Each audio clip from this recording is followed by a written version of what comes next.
Just a quick video for those of you wondering if you can fit a winch to a genuine bull bar of a Nissan Navara NP300. The answer is yes, but you have to get a custom winch mounting plate or cradle made. There's a guy on the east coast of Australia that makes them. I can send you the link, or I'll put that in the comments.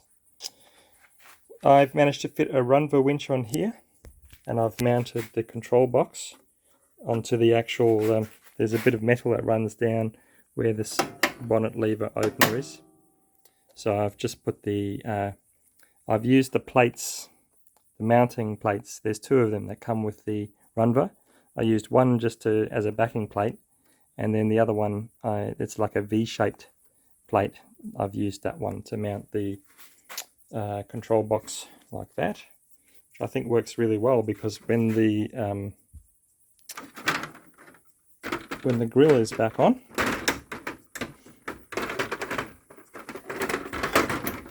I can easily get to the control point,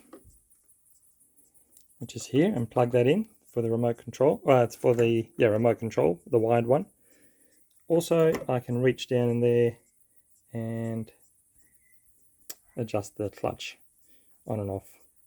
So that's worked well. Now, getting this grill off, it's not too hard, but there is another video on YouTube as to how to get the grill off. So I'll leave that to someone else to show you. All the cabling was just the right length. As you can see,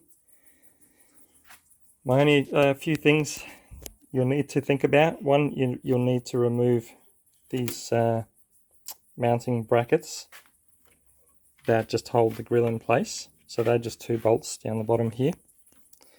You'll also need to just loosen off or remove these pipes from their mounting brackets, so that you can push them back out of the way to get the winch down onto the cradle.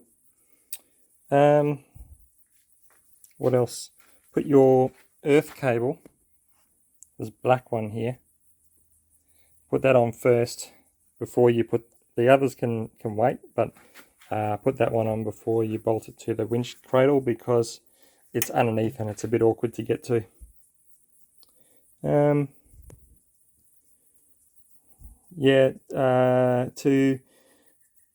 To fit the winch cradles, not too hard, but you do have to remove some plastics, which is a bit of fiddling around. But anyway, these plastics here, they don't need to go back on. They can just stay off.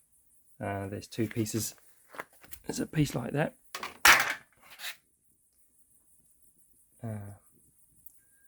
Those two pieces can stay off. And then of course there's your bash covers.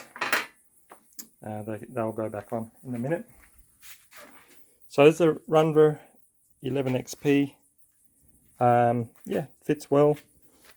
This is what it looks like on the front. So that's the bit you can see. Still got some metal filings there. Anyway, this comes with this hook. The other thing to be aware of is that the cradle, it only comes with one hole in the middle there, one hole on each side.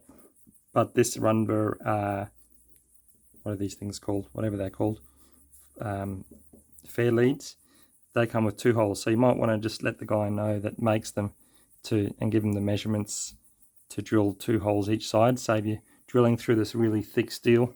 Must be about 4 or 5 mil steel.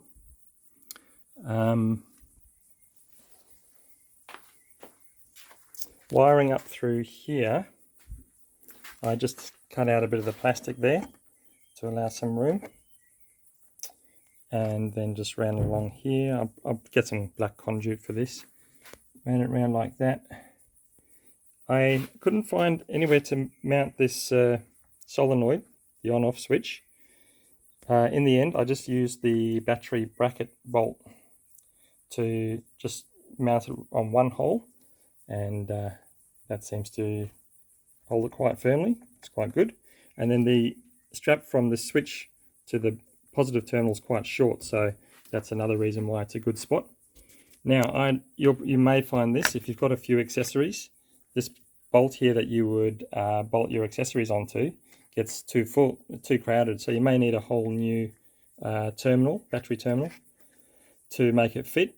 Or you can do what I did and just get some, like a right angle bracket, and drill a hole just big enough for that bolt to fit through on this side. There, like that, and then another hole there and bolt that on.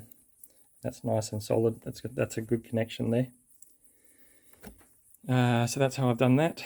And yeah, the negative side, make sure you bolt it to the battery, not to your chassis.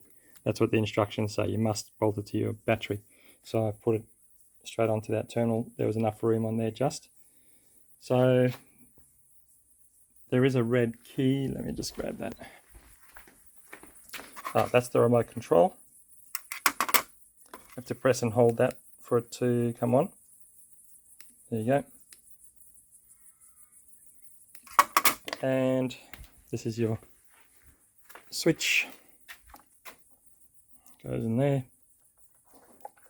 And that's on.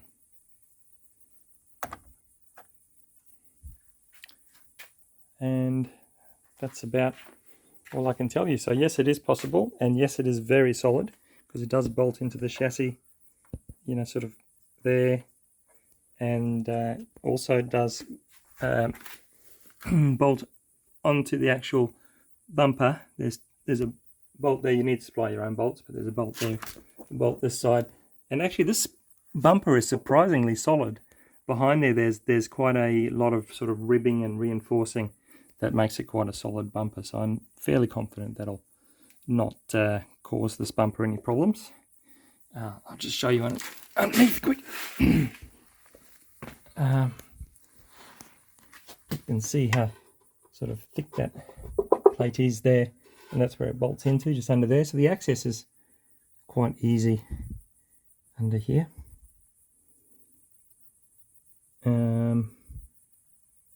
And that's where the bash plate bolts onto the chassis, just there, like that, using the existing bolts. And just there. It comes as raw steel, so I painted it.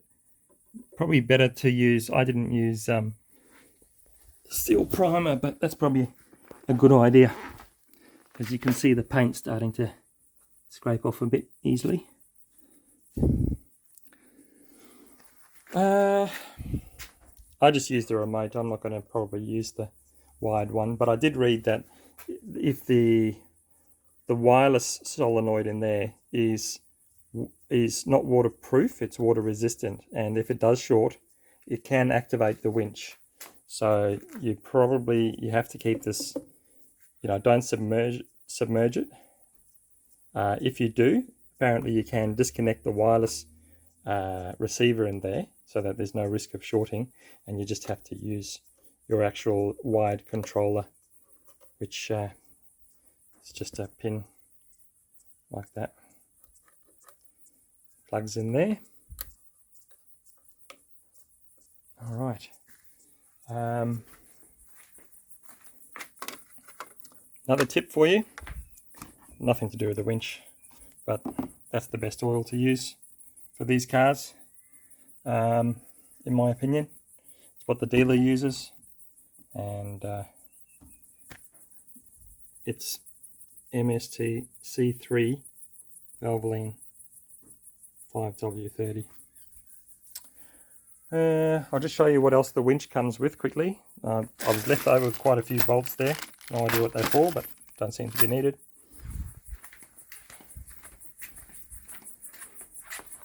It comes with a cover for the winch, which I don't know if I'll use that, but anyway, there it is. You do get a very solid looking D-shackle. This is the controller, the hand controller, the wired one. which just has like a up-down switch here. Yeah, anyway, you get the idea. And one of these winch shackle thingies.